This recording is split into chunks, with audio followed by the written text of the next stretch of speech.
তো এখন বাজছে রাত্রি ৩টে। আর এখন আমরা ঠিক রায়গঞ্জের আগে, মানে আমরা যাচ্ছি শিলিগুড়ি। তো শিলিগুড়ি যাওয়ার পথে ঠিক রায়গঞ্জের আগে গেছে বাসটা খারাপ হয়ে। তো বাসটা মানে আমরা চেপেছিলাম ঠিক ওই 7টার দিক করে। তারপর আমরা ঘুমিয়ে গেছিলাম, প্রায় খাওয়া দাওয়া করে সব ঘুমিয়ে টুমিয়ে গেছিলো, সবাই মোটামুটি বাসের মধ্যে ঘুমাচ্ছিল।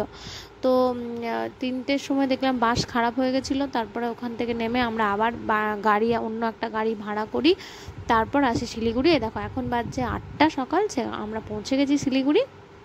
এই অবস্থাটা দেখে নাও, সবার একটু চুলগুলো সব উঠছে। তো একটা গাড়ির মধ্যে অনেক কষ্ট করে, মানে আমরা তো 7জন ছিলাম, আরও 3জন মানে আরেকটা ফ্যামিলি ছিল। তো ওনারা সবাই মিলে, মানে ওই ফ্যামিলি আমাদের ওখানকারই, আমাদের মানে দুর্গাপুরের, তো ওইখান থেকে এলো। আমরা সবাই মিলে এসেছি। এবার দেখো আমরা গাড়ি করে নিয়েছি শিলিগুড়ি থেকে, এখন যাচ্ছি হচ্ছে গ্যাংটক। তো আমরা যাচ্ছি হচ্ছে গ্যাংটকে একদিন স্টে করব রাত্রিবেলা। তারপর স্টে করে তারপর আমরা গ্যাংটক থেকে পরের দিন বেরোবো লাচুংয়ের উদ্দেশ্যে। তো দেখতে থাকো, দেখলেই বুঝতে পারবে তোমরা। তো দেখতে থাকো, আশা করি তোমাদের সবার ভালো লাগবে। আর ভালো লাগলে একটা লাইক, কমেন্ট, শেয়ার অবশ্যই করো।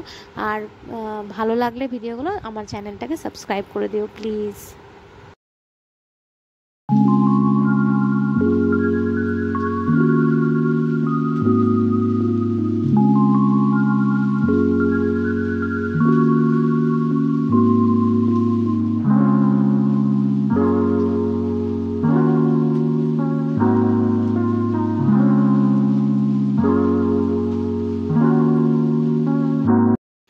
একদম চলে এলাম পরের দিন সকালবেলা লাচুং যাওয়ার পথে।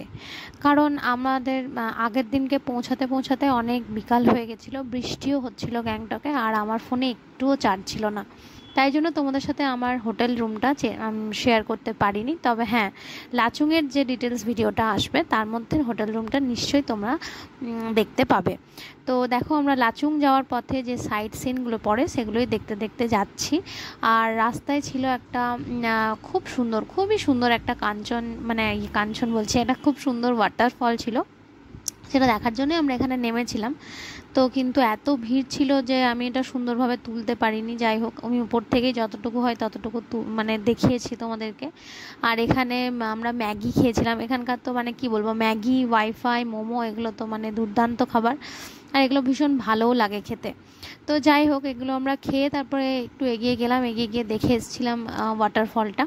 তো তোমাদেরকে দেখাতে পারিনি কারণ ভীষণ ভিড় ছিল এখানটায়।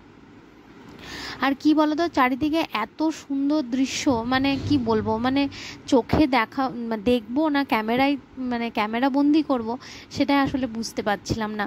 তাই যতটা পেরেছি ক্যামেরা বন্দি করেছি। তারপরে কি বলতো, ক্যামেরার এখানে ফোনের প্রচণ্ড মানে চার্জ খেয়ে নেয়, তো অতএব ওই জন্য বেশি আমি ভিডিও করতেও পারিনি। তো চলো, লাচুং যাওয়ার যে অপূর্ব পথ বা অপূর্ব রাস্তা যাই বলো, সেই দৃশ্য তোমাদের সঙ্গে শেয়ার করতে করতেই যাই। তোমাদেরকে যতটা দেখানো যায় চেষ্টা করছি, তোমরা দেখতে থাকো।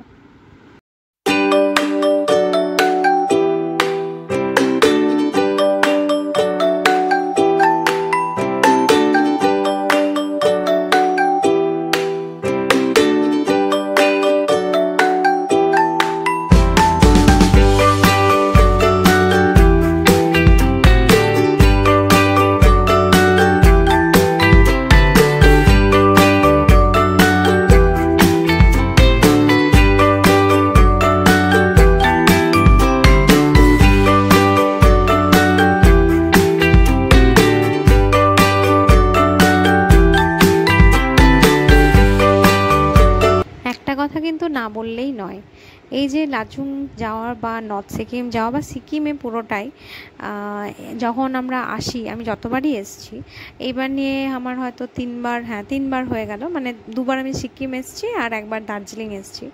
এই যে রাস্তার পাশের এই যে দৃশ্য, আর এই যে ওঠানামা রাস্তার যে আপ ডাউনগুলো যেগুলো থাকে, আপস অ্যান্ড ডাউনসগুলো, মানে সত্যি মানে ভয়ঙ্কর সুন্দর যেটা বলে হয়তো সেটাই। মানে দেখতে হয়তো খুবই সুন্দর, মানে অপূর্ব দৃশ্য, কিন্তু ভয়ও লাগে ভীষণ। তো চারিদিকে, আর এই নর্থ সিকিম আমি প্রথমবার এলাম, নর্থ সিকিম যাওয়ার পথে প্রচুর ওয়াটারফল পেয়েছি দেখতে রাস্তায়। আর এই সময় মানে এই যে আমরা মে মাসে গেছিলাম, এই সময় প্রচুর পেয়েছি কি বলতো, রডোডেনড্রন ফ্লাওয়ার। মানে চারিদিকে পুরো নর্থ সিকিমের পুরো ইয়ামথাং ভ্যালি পর্যন্ত রাস্তা পুরো রডোডেনড্রনে পুরো ভর্তি। এই সময়টা মানে এত সুন্দর দেখতে চারিদিকে দৃশ্যটা, আর ফুলে ফুলে পুরো ভর্তি চারিদিকটা, এত সুন্দর দেখাচ্ছে যে তোমাদেরকে কি বলবো। তো তোমরা দেখো।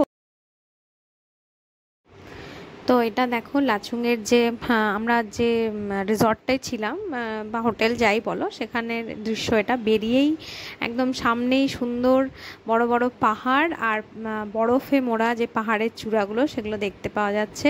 তো অপূর্ব দৃশ্য, মানে কি বলবো, দেখে চোখগুলো মানে চোখ জুড়িয়ে যায় না সেই অবস্থা। তো আমরা গ্যাংটক থেকে তো পুরো প্যাকেজ করে এসেছিলাম নর্থ সিকিম, মানে লাচুংটা, কারণ লাচেন তো এখন বন্ধ আছে, একদম পর্যটকদের জন্য খোলা নেই এখন। তো আমরা শুধু লাচুংটাই ঘুরেছি, 0 পয়েন্ট গেছিলাম, ইয়ামথাং ভ্যালি গেছিলাম, এগুলো আমরা ঘুরেছি। আর দেখো এটা হচ্ছে আমাদের দাদাদের যে রুমটা দেওয়া আছে ওটা। তো ওরা এখনও ওঠেনি, ওটা আমি জানলা দিয়ে দেখছিলাম যে ওরা কি করছে, দেখছি গল্প করছে, তাই জন্য আমি জানলা খুলে ঠান্ডা দেখাচ্ছিলাম যে কত ঠান্ডা বাইরে। তো ওরাও সেটাই বলছে যে দরজা জানলাটা বন্ধ কর, এত ঠান্ডা বাইরে। আমি ওদেরকে বললাম যে বাইরে এসে দেখ দৃশ্যটা কত সুন্দর। বলছে হ্যাঁ আমি যাব এখন জানলাটা বন্ধ কর। নিয়ে ওখান থেকে দেখো তোমাদেরকে দেখাচ্ছি কত সুন্দর। ওখান থেকে মানে ওখানকার মানুষজন কত লাকি, তাই না? বেরিয়েই ঘুম থেকে উঠেই এগুলো দেখতে পায়। আর আমাদেরকে যে আমাদের এখানে কি দেখতে হয় ঘুম থেকে উঠে, শুধু গাড়ি ঘোড়ার আওয়াজ আর কালি। তো যাই হোক, যে যেখানে থাকে তাকে তো সেটা নিয়েই থাকতে হবে। তো দুদিনের শান্তি পাওয়ার জন্য যাওয়া, আর সেই স্মৃতি নিয়েই এখন বহুদিন কাটাতে হবে। যতদিন না আবার যাচ্ছি সেখানে ততদিন তো সেই স্মৃতি নিয়েই কাটাতে হবে। তো দেখো এই লাচুংয়ের ওই হোটেল থেকে 0 পয়েন্ট যাওয়ার যে মানে চারিপাশের রাস্তা, চারিপাশের যে কি বলবো, যে মানে প্রকৃতির যে সৌন্দর্য, সেটা আমি মানে তোমাদেরকে মুখে বলে বোঝাতে পারবো না। তোমরা চোখে না দেখলে হয়তো ক্যামেরায় অতটা বোঝা যাবে না, যদিও তবুও যতটা পেরেছি ততটা তোমাদেরকে মানে তোমাদের কাছে ফুটিয়ে তোলার চেষ্টা করেছি। আর এত ওয়াটারফল দেখতে পেয়েছি এবারে, মানে খুব ভালো লেগেছে। এবারে নর্থ সিকিম ট্যুরটা আমাদের একদম মানে খুব সুন্দর হয়েছে, সুন্দরভাবে আমরা থেকেওছি, আনন্দ করেছি। তো চলো তোমাদের সঙ্গে বাকি যে ভিডিওটা আছে বা বাকি যেটুকু আছে তোমাদের সাথে শেয়ার করি, তোমরা দেখতে থাকো।